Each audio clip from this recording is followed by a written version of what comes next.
Have you ever sat there starting at your English book, feeling like the words are too heavy to say out loud?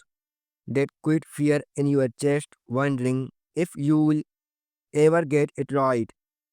I know that feeling. It's like standing at the bottom of a big hill, not sure if you can climb it. But let me tell you a story about a boy who started with nothing, no money, no school, no easy path, and ended up leading a whole country. His name was Abraham Lincoln, and his life shows us that even the smallest steps can take you far. If you are struggling with English speaking or just feeling low on confidence, this is for you. Stick with me, and by the end, you will see how his journey can light up your own. It's the early 1800s in a tiny log cabin in Kentucky, USA. A boy named Abe is born into poor parents who can barely read or write. His family moves around a lot, chasing better land, but life is hard. They farm, chop wood, and fight to survive. Abe's mom dies when he's just 9 years old.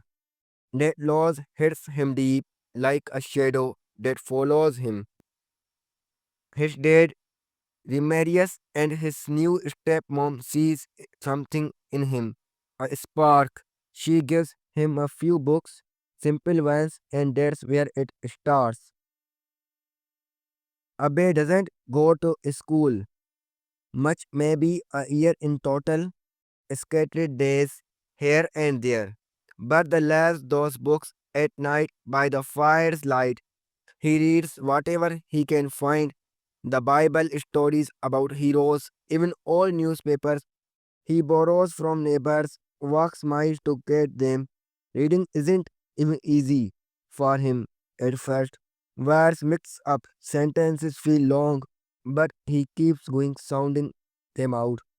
One by one, it's like how you might feel practicing English, stumbling over th sounds or simple phrases like "How are you?"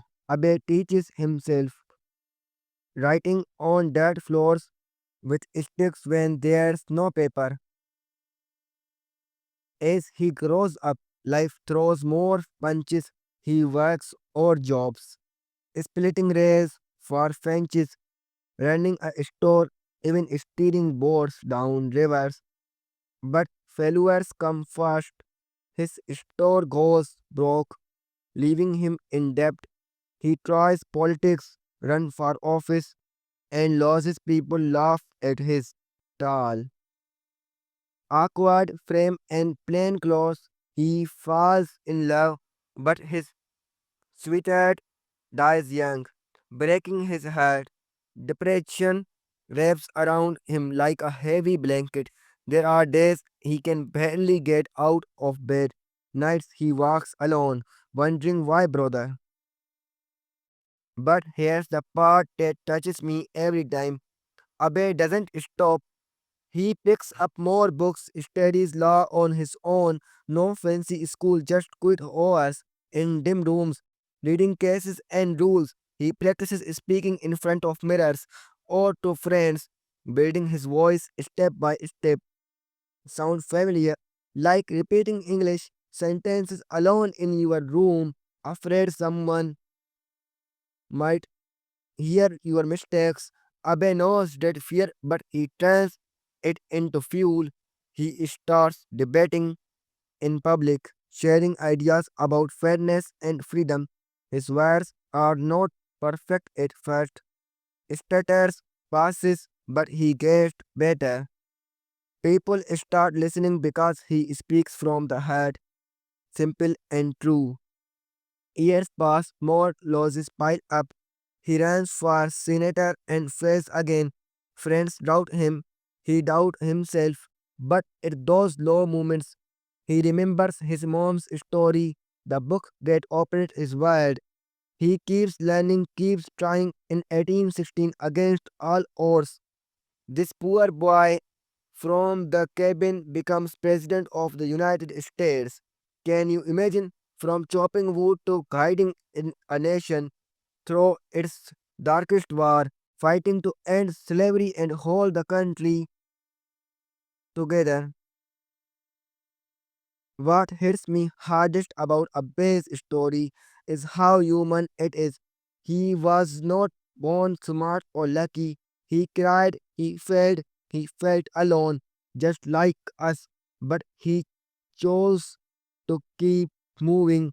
Think about your English journey. Maybe you grew up in a place where English was not spoken at home, like Abbey with no teachers. Maybe you tried speaking in class or at work and it went wrong. People didn't understand or you felt embarrassed. That's okay. Abe's first speeches were messy too. The key is starting small. Wrote a simple story today, say one new sentence out loud. Tomorrow add another. Don't wait for perfect.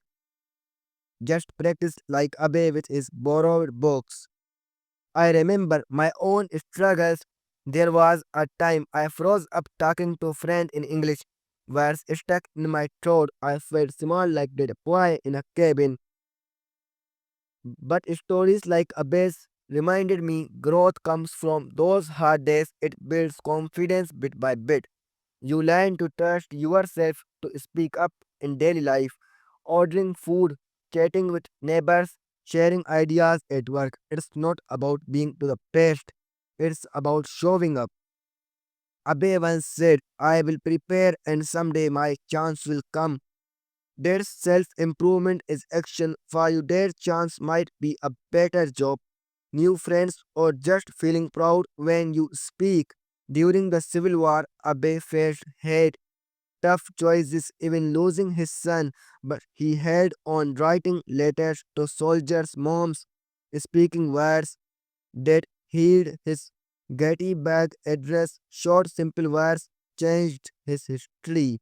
You don't need big words to make an impact. In English, a clear I believe in you, you can mean everything. As president, Abe freed millions, but he paid a high price.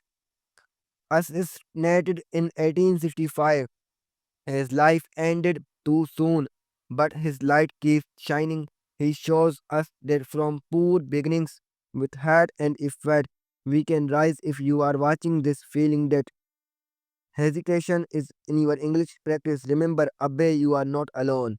The first step today, read aloud, talk to a mirror, share with a friend, build your confidence one word at a time. This story is not just history, it's a map for your path. Feel that hope. That's what Abe gives us. Keep going. You have got this.